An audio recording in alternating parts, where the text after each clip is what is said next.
आजमगढ़ में मंगलवार को यूपी के मुख्यमंत्री योगी आदित्यनाथ के साथ पूर्व मुख्यमंत्री अखिलेश यादव ने अपनी अपनी जनसभाओं को संबोधित किया। इस दौरान दोनों ने एक दूसरे पर जमकर आरोप प्रत्यारोप लगाए। दोनों के कार्यक्रम में काफ़ी भीड़ उमड़ी थी।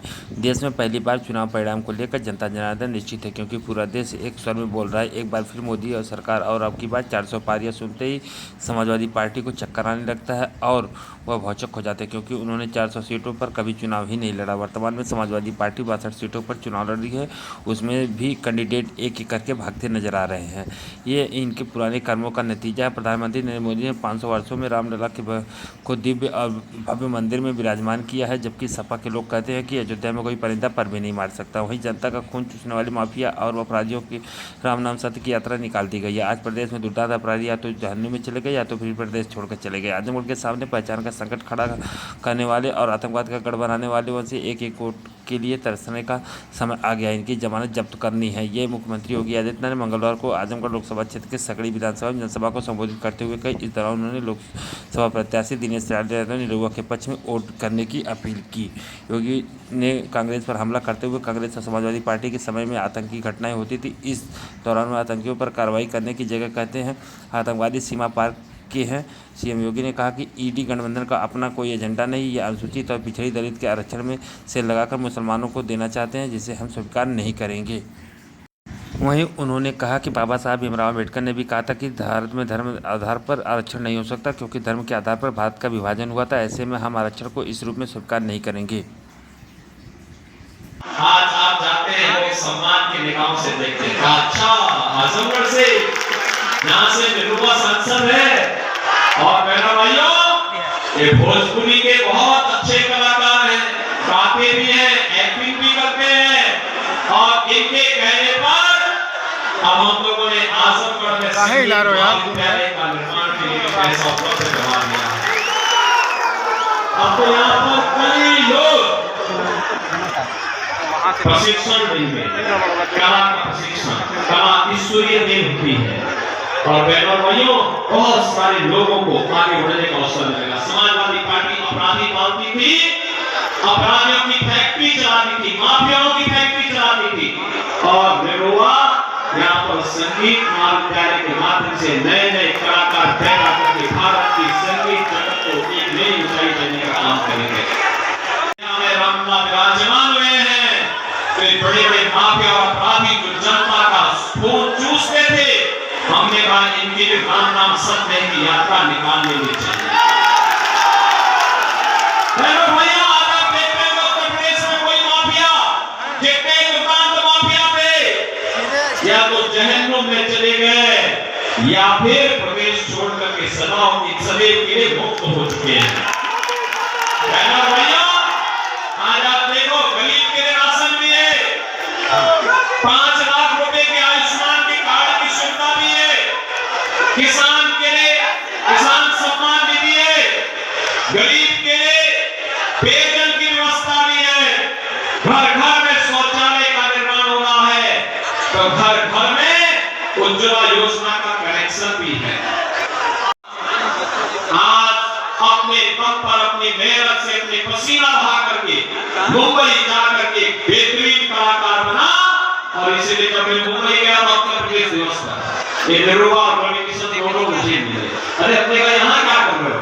कहा कि यहाँ पे हम एक्टिंग करते हैं। हमने कहा एक्टिंग बहुत हो रही है, अब अपने पूर्वी उत्तर प्रदेश के लिए कुछ करो, तो विकास के कार्य के लिए। और बहनों भाइयों आपने देखा होगा निरहुआ को आजमगढ़ से, रवि किशन को गोरखपुर से सांसद बना करके देश की संसद में भेजे हैं। आपके आशीर्वाद से बना के भेजे हैं ना, दोनों लोग जीते हैं ना। और इसीलिए मैं कह रहा हूं गरीब की मेहनत को सम्मान दिया जाना चाहिए, उसके परिश्रम को सम्मान दिया जाना चाहिए, उसके द्वारा बहाए जाने वाले पसीने को सम्मान दिया जाना चाहिए। और वही सम्मान देने के लिए आए एक समाजवादी पार्टी थी, उसके समय में संजरपुर और सराय की घटनाएं घटित होती थी। हर आतंकी घटना में नाम आता था और परेशानी होती थी। यहाँ के नौजवान को आजमगढ़ के नाम पर नौकरी की खुरापात आई है। पहले इन्होंने देश को बांटा, फिर इन्होंने देश को क्षेत्र और भाषा के आधार पर बांटने का कुछ प्रयास किया, फिर जातियों को आपस में और अब ये क्या करने जा रहे हैं? अब इनके द्वारा कहा जा रहा है कि हम विरासत टैक्स लगाएंगे। विरासत टैक्स का मतलब आप जानते हैं? आपके पूर्वजों के द्वारा, आपके बाप दादों के द्वारा, आपके ग्रैंडफादर, आपके फादर ने जो संपत्ति अर्जित की है, इनका विरासत टैक्स उसमें से आधा दे देगा और फिर उस प्रॉपर्टी को ये लोग पाकिस्तान, बांग्लादेश और अफगानिस्तान से आए हुए मुसलमानों में बांटने का काम करेंगे। क्या इसको स्वीकार करेंगे क्या?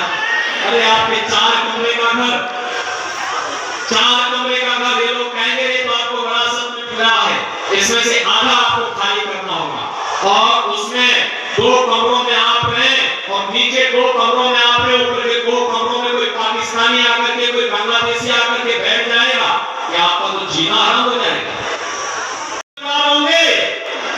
15 परिवारों से हर व्यक्ति संपर्क करेगा, कमल खिलाने के बीच करेगा, निर्भया को भारी बहुमत से विजयी बना के भेजेंगे, विरोधियों की जमानत जब्त कराएंगे, जो रामद्रोही हैं उनकी जमानत जब्त कराएंगे, जिन्होंने आजमगढ़ को बदनाम किया था उनकी जमानत जब्त करवाएंगे। सभी लोग सहमत हैं? तो फिर विकास और सुरक्षा की जिम्मेदारी हमारी। सहमत है ना सब लोग? तो फिर हम माता के साथ बोलेंगे भारत माता की, भारत माता की, भारत माता की। सुरक्षित नहीं थी, लेकिन बहनों और भाइयों, मोदी जी ने मंदिर भी बनवाने का काम किया, रामलला को विराजमान करने का काम किया। अपने का मोदी जी ने रामलला को विराजमान कराने का काम किया। उसमें ये कहते हैं कि अनुसूचित जाति, जनजाति और पिछड़ी जाति के लोगों को मिलने वाले आरक्षण में से एक हिस्सा मुसलमानों को दे देंगे। क्या अनुसूचित जाति और पिछड़ी जाति के आरक्षण पर आप मुसलमानों को सेंध लगाने देंगे क्या? लेकिन ये लोग नहीं करना चाहते। इन लोगों ने पहले भी किया थी सवाल, वो तो भारतीय जनता पार्टी ने विरोध किया, सफल नहीं हो पाए और कांग्रेस के केंद्रीय गठबंधन के सभी नेता कह रहे हैं, बिहार में बाबू जी कह रहे हैं कि मुसलमानों को सारा आरक्षण दे देंगे। ऐसे ही राहुल गांधी का बयान भी आया था, ऐसे ही समाजवादी पार्टी के नेताओं के बयान भी आ रहे हैं कि हम आरक्षण मुसलमानों को बांट देंगे। क्या आप इसकी स्वीकृति देंगे? बहनों और भाइयों, बाबा साहब भीमराव अम्बेडकर ने कहा था कि धर्म के आधार पर आरक्षण नहीं हो सकता, क्योंकि धर्म के आधार पर भारत का विभाजन हुआ था, इसलिए दोबारा आरक्षण इस रूप में स्वीकार नहीं कर सकते। दूसरी बात, पिछली बार तुमको केवल 2 ही साल काम करने को मिला, अभी तुमको केवल 2 ही साल काम करने को मिला, पर इतनी योजनाएं वो लेके आ गए।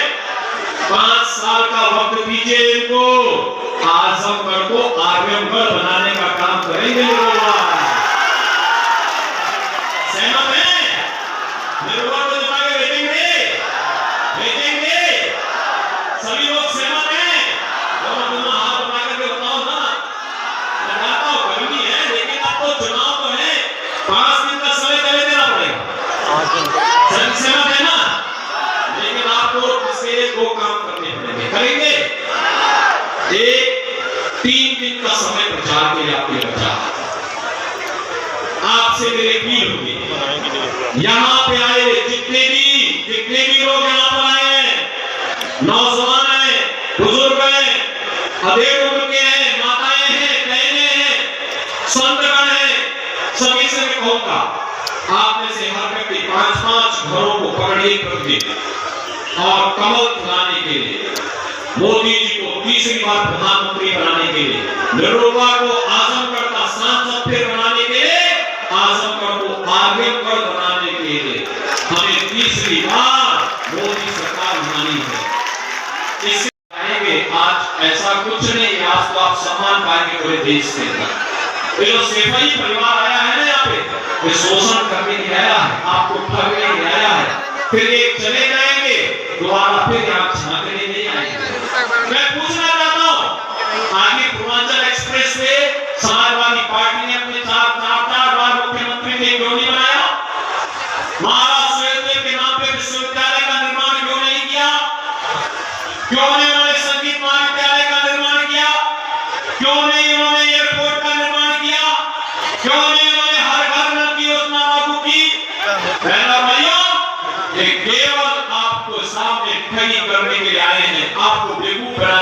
रहे हैं, हमें इनके पीछे नहीं जाना। हमें तो मोदी जी के एक भारत श्रेष्ठ भारत पर विश्वास करना है।